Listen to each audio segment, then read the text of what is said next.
Ninawashukuru sana kwa mara nyingine kunialika kushiriki uzinduzi wa tamasha la utamaduni la Bulabo la mwaka 2025. Tamasha hili ni kielelezo kingine cha uhai wa utamaduni au utamaduni wetu. Hongereni sana. Lakini pamoja na tamasha hili, nimeingia Mwanza juzi, nimefanya mambo kadhaa. Kama ilivyosema mkuu wa mkoa, nimefungua daraja, lakini jana nimezindua mradi wa maji.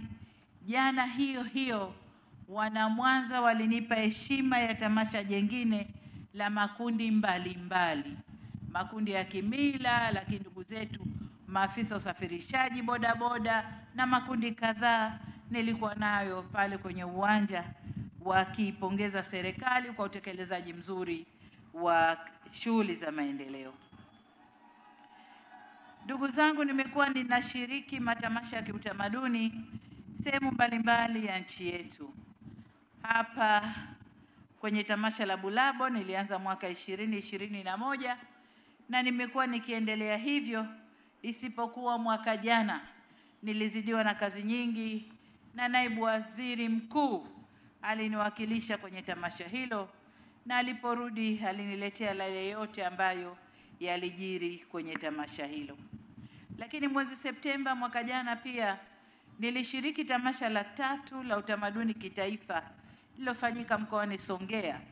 Ninakumbuka niliahidi kwamba kutokana na umuhimu wa matamasha hayo, taendelea kushiriki matamasha haya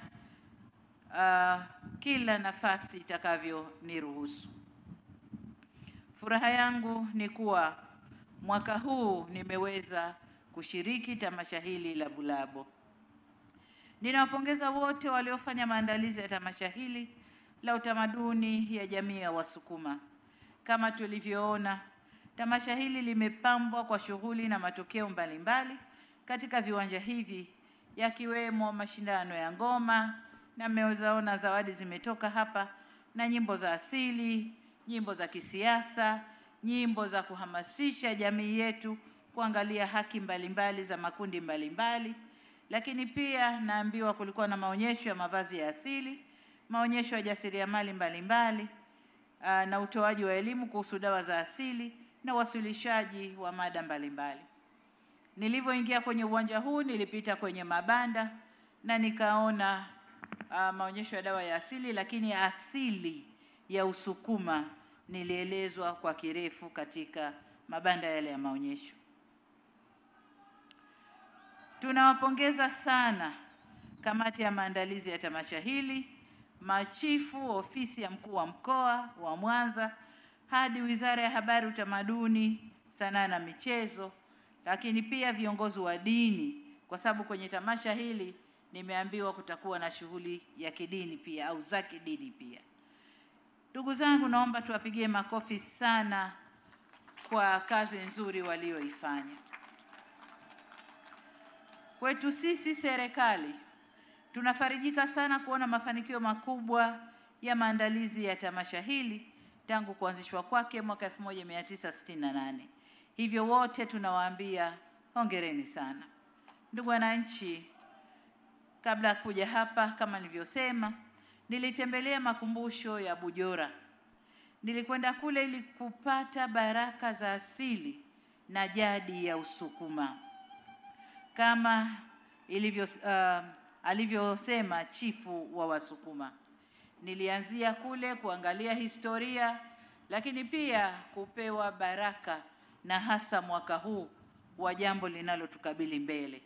Kwa hiyo hapa niko na baraka tele za Wasukuma kwenye uchaguzi ujao, na ni imani yangu kwamba machifu wengine pia na wenyewe wamenipa baraka zao.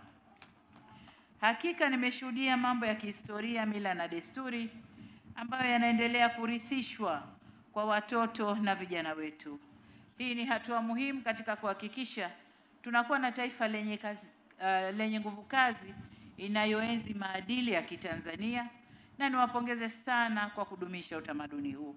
Ndugu wananchi, napenda kuwajulisha kwamba kutokana na umuhimu wake, serikali imeamua kuyakuza na kuyatumia matamasha kama haya kudumisha utamaduni, mila na desturi zetu. Na nakumbuka wakati nikifungua tamasha hili mwaka 2021, nilielekeza Wizara ya Habari, Utamaduni, Sanaa na Michezo kuhakikisha inashirikiana na uongozi wa mkoa na uongozi wa kituo cha Bujora kuliratibu tamasha hili.